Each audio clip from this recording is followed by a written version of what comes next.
Hay días que no se olvidan porque no te dan opción. Ese día empezó de madrugada, cuando el cuerpo de Olivia simplemente dejó de responder como siempre. No fue una molestia normal ni un dolor manejable. Fue algo brusco, interno, como si algo se hubiera roto de golpe. Intentó levantarse de la cama y no pudo. El sudor frío le corría por la espalda y la respiración se volvió corta. La sensación no era solo física, era un miedo raro, una certeza incómoda de que algo serio estaba pasando. La ambulancia llegó rápido, pero el trayecto se sintió eterno, entre náuseas, mareo y una presión que no cedía. En el hospital todo fue confuso. Luces blancas, voces apuradas, manos que la movían sin explicar demasiado. Alguien mencionó hemorragia, cirugía urgente, riesgo. Antes de que la anestesia hiciera efecto, lo último que pensó fue que su vida podía terminar ahí sin previo aviso. Ese fue el inicio del día que cambió todo. Cuando despertó en cuidados intensivos, la cirugía ya había pasado. Pero la sensación de vulnerabilidad apenas empezaba. El cuerpo dolía, estaba conectada a tubos y monitores, y la garganta seca hacía difícil incluso pedir agua. Lo primero que notó no fue el dolor, sino la ausencia. Esperaba ver a su esposo sentado en algún rincón, aunque fuera distraído con el teléfono, pero no había nadie conocido. Preguntó por él con la voz baja y la respuesta fue imprecisa. Había llamado, estaba ocupado con trabajo, pasaría más tarde. Olivia quiso creerlo. Quiso pensar que era solo una mala coincidencia. Pero las horas pasaron, el día avanzó, la noche volvió a caer y él no apareció. Ni una visita, ni un mensaje tranquilizador. En medio de la debilidad y el cansancio, una inquietud empezó a crecer. Cuando logró desbloquear el celular y entrar al banco, pensó que estaba confundida por los medicamentos. Las cuentas compartidas estaban vacías, los ahorros, los movimientos recientes, todo indicaba que algo se había hecho mientras ella estaba inconsciente. Y ahí, todavía en la cama del hospital, empezó a entender que el problema no había terminado en el quirófano. A partir de ese momento, cada minuto de ese día empezó a sentirse más pesado que el anterior. Olivia no tenía fuerzas para levantarse, pero la cabeza no paraba. Revisó una y otra vez las aplicaciones bancarias, como si al actualizar la pantalla todo fuera a volver a su lugar. No volvió. Las cuentas conjuntas estaban en cero, los fondos de inversión liquidados, las tarjetas al límite. No era un error puntual, era un vaciamiento ordenado, pensado. Mientras su cuerpo seguía débil, la sensación de traición empezó a mezclarse con miedo real. No sabía qué más se había hecho a su nombre. Pensó en la hipoteca, en los contratos, en todo lo que siempre había firmado confiando. Intentó llamar a su esposo varias veces, pero las llamadas iban directo al buzón. Ese silencio ya no parecía casual. En la habitación del hospital, rodeada de máquinas, empezó a entender que estaba sola en algo mucho más grande que una emergencia médica. Horas después, cuando el dolor cedió lo suficiente como para pensar con más claridad, decidió llamar a la única persona en la que confiaba plenamente, su mejor amiga y socia. La voz al otro lado se tensó apenas escuchó lo que estaba pasando. Sin dramatizar, pero con urgencia, empezó a revisar cosas desde fuera. Fue ella quien confirmó que el acceso a varias cuentas había sido modificado ese mismo día. Fue ella quien notó que algunos correos importantes habían sido redirigidos. Mientras Olivia seguía conectada a Suero, la vida que creía estable se estaba desarmando pieza por pieza. la idea de que todo fuera solo un problema financiero empezó a quedarse corta. Había algo más, algo que llevaba tiempo gestándose. En medio del cansancio, Olivia sintió una mezcla rara de vergüenza y lucidez. Vergüenza por no haber visto antes las señales. Lucidez porque, por primera vez, dejó de justificarlas. Ese mismo día, ya entrada la tarde, llegó el primer golpe que confirmó que nada de esto era improvisado. La amiga decidió pasar por la casa para recoger algunos documentos y ropa, pensando que Olivia seguiría internada varios días. Lo que encontró no encajaba con ninguna excusa posible. Había alguien viviendo allí. No era una visita ocasional ni una presencia discreta. Había ropa que no pertenecía a Olivia colgada en el armario, productos de cuidado personal nuevos en el baño, joyas que ella reconocía como propias usadas sin ningún cuidado. La casa, que siempre había sentido como un espacio seguro, estaba ocupada por otra mujer con total naturalidad. Cuando la amiga llamó desde la entrada, la voz temblaba, no por nerviosismo, sino por incredulidad. Olivia escuchó todo desde la cama del hospital, con el corazón acelerado y una sensación física de frío recorriéndole el cuerpo. Ya no era solo dinero. Alguien había tomado su lugar mientras ella estaba al borde de la muerte. La información empezó a llegar en fragmentos, como piezas sueltas que dolían al encajar. El nombre de la mujer, registros encontrados en documentos olvidados, facturas, contratos. No era una aventura reciente ni algo improvisado. Había indicios claros de una relación sostenida, estructurada. Lo más difícil de procesar no fue la infidelidad, sino la naturalidad con la que esa otra vida parecía estar organizada. Algunas propiedades que Olivia siempre creyó compartidas no figuraban a su nombre.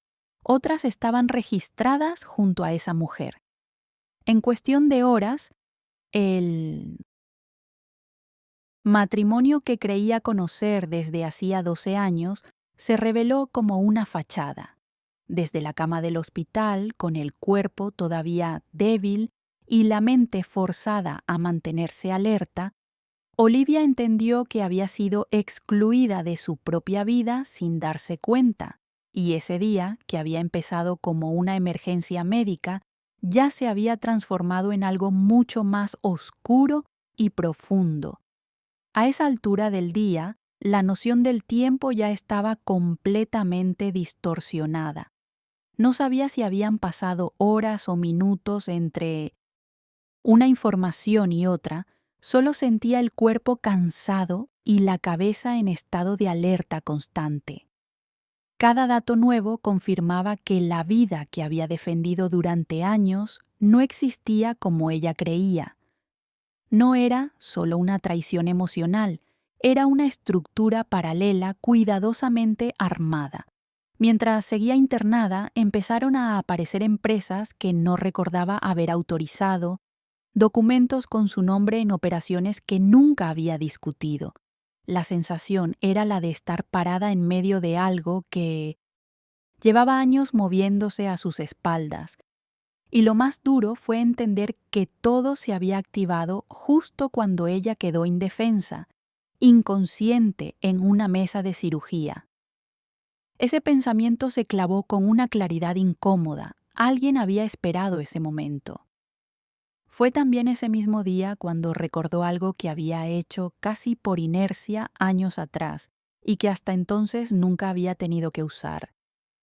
Siguiendo el consejo insistente de su madre, había creado una cuenta personal, discreta, donde fue guardando ingresos que no pasaban por la dinámica del matrimonio, comisiones, trabajos privados, una herencia bien administrada, incluso la venta legal de una colección de arte familiar. Nunca lo pensó como un plan de escape, solo como una forma de protegerse sin levantar conflictos. Desde la cama del hospital, con el celular temblando entre las manos, revisó ese saldo y sintió algo que no había sentido en todo el día: un poco de aire. No era alivio, pero sí una base. Por primera vez desde que despertó, entendió que no estaba completamente atrapada, y esa conciencia cambió la forma en que empezó a mirar todo lo que estaba saliendo a la luz. Ese pequeño margen de seguridad no borró el miedo, pero le permitió pensar con más claridad. Ya no estaba solo reaccionando, estaba empezando a observar. Decidió que no podía seguir manejando todo desde la cama del hospital sin apoyo real. Llamó a su hermano, que además de ser alguien de confianza, trabajaba desde hacía años con análisis financiero y fraudes corporativos. No le explicó todo de golpe, solo lo suficiente para que entendiera la gravedad. Bastó escuchar el tono de su voz para que él supiera que no era una exageración. Ese mismo día empezó a revisar documentos públicos, registros de propiedades, movimientos societarios. Lo que apareció fue inquietante: hipotecas firmadas con su nombre en fechas en las que ella estaba fuera del país, empresas creadas usando sus datos, préstamos que nunca habían pasado por una conversación. En pocas horas, el problema dejó de ser personal y empezó a tomar una dimensión legal peligrosa. Mientras todo eso salía a la superficie, Tony finalmente apareció. No con una disculpa ni con preocupación genuina, sino con una actitud extrañamente práctica. Se acercó a la cama del hospital con papeles en la mano, hablando de seguros, autorizaciones médicas, trámites urgentes. Olivia, todavía débil, escuchaba con atención forzada. Había algo frío en su manera de explicar, como si estuviera siguiendo un guión que no admitía preguntas. Cuando le pidió que firmara una procuración amplia para ayudarla, algo se encendió definitivamente. No era ayuda, era control. Él ya había vaciado cuentas, ya tenía otra vida, ya había puesto deudas a su nombre. Ese intento de hacerla firmar, justo ahí, vulnerable y sedada, dejó claro que no se trataba de abandono. Se trataba de tomarlo todo. Y ese fue uno de los momentos más lúcidos y aterradores de ese día. Después de que él se fue de la habitación, el ambiente quedó pesado, casi irrespirable. Olivia no lloró en ese momento. Estaba demasiado concentrada en no cometer un error. Cada detalle de esa visita empezó a ser repasado mentalmente: el apuro, los papeles preparados, la forma en que evitó responder preguntas simples. Todo indicaba planificación, no improvisación. Pidió a la enfermera que no permitiera más visitas sin autorización expresa y llamó de nuevo a su hermano. Esa misma noche, con ayuda del equipo médico, dejó constancia de que no firmaría nada sin asesoría legal. El cuerpo seguía débil, pero la cabeza estaba alerta como nunca. Algo dentro de ella entendió que ese día no iba a terminar sin una verdad aún más dura saliendo a la luz. Fue pocas horas después cuando llegó la información que cambió por completo el sentido de todo lo ocurrido. Los médicos empezaron a hablar de resultados inesperados, de niveles anormales en los exámenes de sangre. La hemorragia no había sido solo producto del quiste y de la endometriosis no diagnosticada. Había rastros claros de anticoagulantes en su organismo, sustancias que ella no tomaba, que nunca habían sido prescritas. Esa revelación cayó como un golpe seco. Ya no se trataba solo de traición financiera, ni de una vida doble, ni siquiera de fraude. Alguien había alterado su cuerpo deliberadamente. En ese instante, la historia dejó de ser un drama personal y se convirtió en algo mucho más serio. Ese mismo día, Olivia entendió que había estado más cerca de la muerte de lo que imaginaba y que nada de lo que había vivido hasta entonces había sido casual. Con esa información, el día tomó un peso distinto, casi irreal.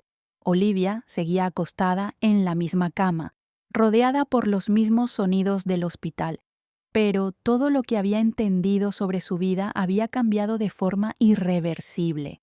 Ya no podía pensar en el matrimonio, en la casa o en el dinero como antes. Lo que estaba en juego era su propia supervivencia y la necesidad urgente de protegerse. Su hermano fue claro. A partir de ese momento, nada podía manejarse de manera informal. Todo debía documentarse, cada firma, cada movimiento, cada visita. Mientras afuera la noche avanzaba, ella empezó a reconstruir mentalmente los últimos meses, buscando pequeñas señales que había ignorado. Cambios de humor, ausencias prolongadas, decisiones financieras tomadas sin consultarla. Nada parecía aislado. Todo encajaba de una forma incómoda y dolorosa. En medio de ese proceso hubo un momento de pausa extraña, casi silenciosa. Olivia pensó en cuántas veces había escuchado historias parecidas y había creído que eran exageraciones o casos extremos. Pensó también en lo fácil que es confiar cuando uno cree estar a salvo. Si llegaste hasta aquí leyendo esto, probablemente entiendas esa sensación incómoda de darte cuenta de que algo en tu vida no era como pensabas. Esa reflexión no la debilitó, al contrario, le dio una claridad nueva. No estaba sola en esa experiencia, aunque se sintiera aislada en una habitación de hospital. Ese día, por primera vez, dejó de preguntarse qué había hecho mal y empezó a enfocarse en qué necesitaba hacer para salir viva, lúcida y con control sobre su propia historia. A partir de ese punto, todo lo que hizo ese día estuvo guiado por una sola idea: no volver a quedar indefensa. Con ayuda del equipo médico, solicitó que cualquier información clínica también fuera compartida con su hermano. Autorizó la presencia de un abogado al día siguiente y dejó instrucciones claras sobre quién podía acceder a su habitación.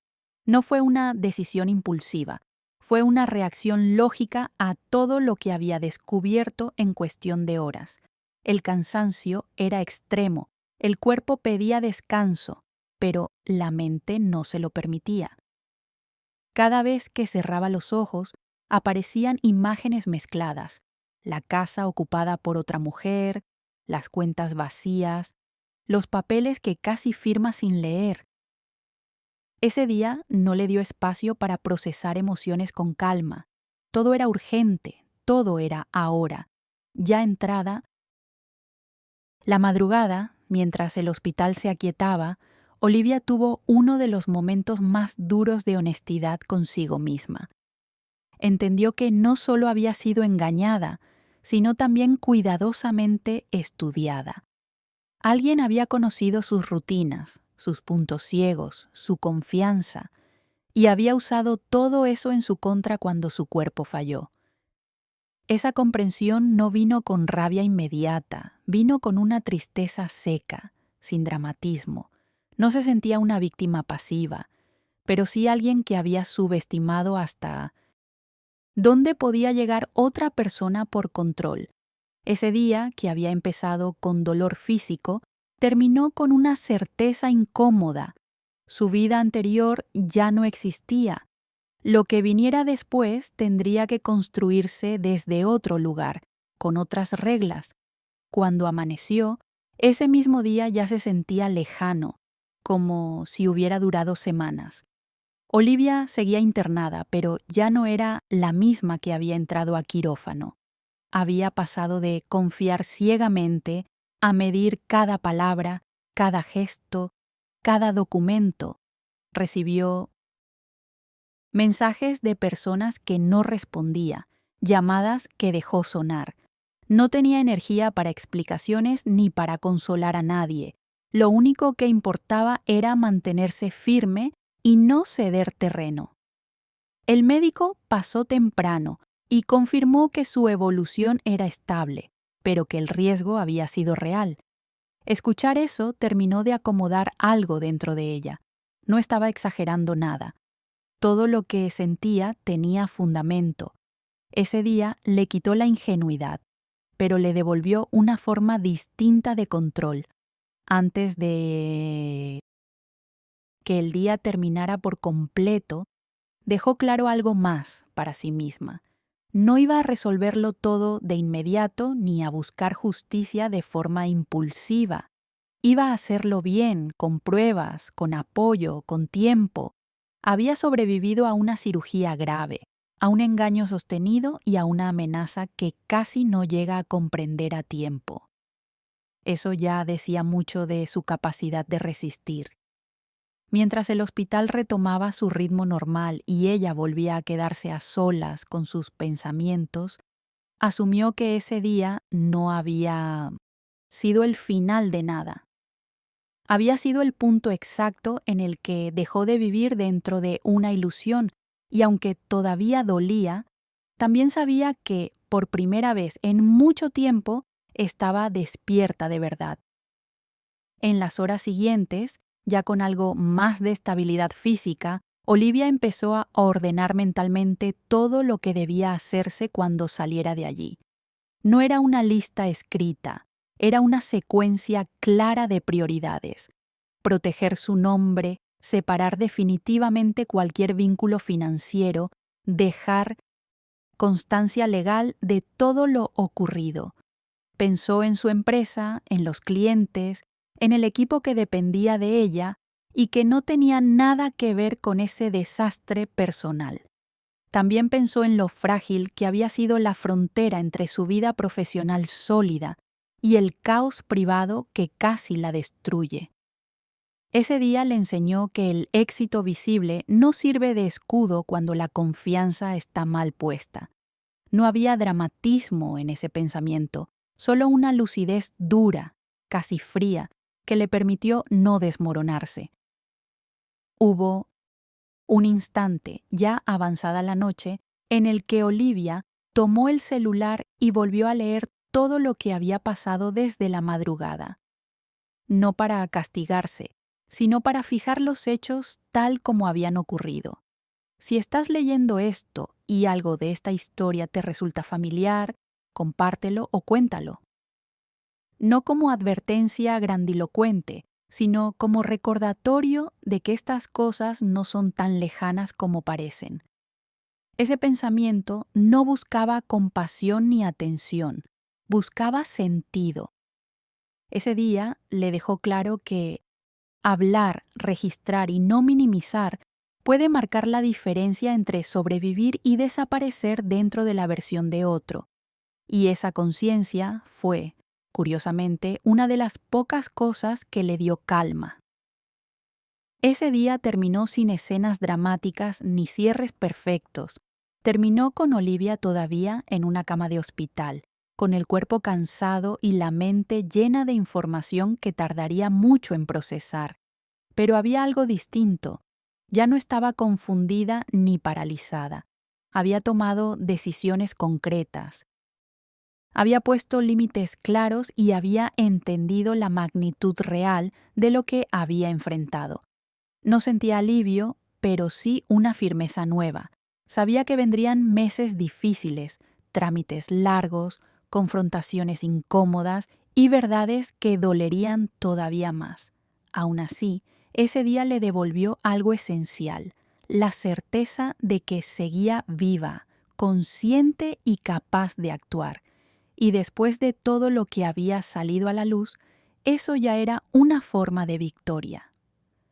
Cuando finalmente pudo cerrar los ojos y dejar que el cansancio hiciera su trabajo, no pensó en venganza ni en finales ideales. Pensó en seguir adelante sin mentirse, sin justificar lo injustificable y sin volver a entregar su confianza a ciegas. Ese día no resolvió su historia, pero marcó el punto exacto en el que dejó de ser una pieza dentro del plan de otro.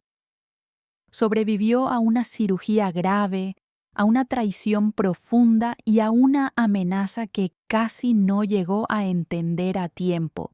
Y aunque el miedo seguía ahí, también estaba algo nuevo, una claridad firme, incómoda, pero honesta.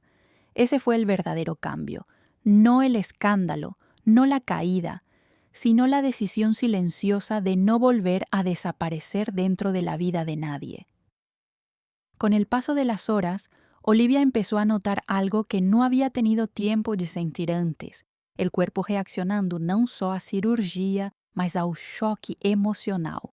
Tremores leves, dificuldade para dormir, uma ansiedade silenciosa que não vinha em ondas, mas ficava constante. Não era pânico, era alerta. Cada som no corredor fazia com que abrisse os olhos. Cada notificação no celular trazia uma tensão automática. Esse estado não era exagero, era consequência. Ela tinha passado por uma ameaça real à vida e por uma quebra completa de confiança no mesmo dia. Entender isso foi importante para não se culpar por estar assim. Não havia fraqueza ali. Havia um organismo tentando se reorganizar depois de ser empurrado ao limite.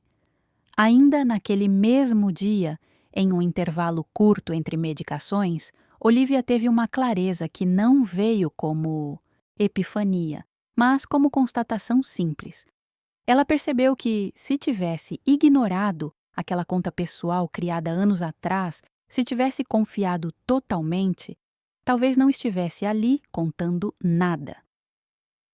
Essa percepção não veio acompanhada de orgulho, mas de respeito por si mesma. Por ter ouvido um conselho antigo, por não ter se exposto completamente, por ter preservado algo próprio sem precisar explicar. Aquilo não a tornava desconfiada, tornava-a viva. E esse pensamento ficou gravado como uma referência silenciosa para tudo que viria depois. Con el cuerpo todavía débil y la mente en constante vigilancia, Olivia empezó a entender que ese día no solo la había salvado, también la había expuesto a una verdad incómoda sobre sí misma.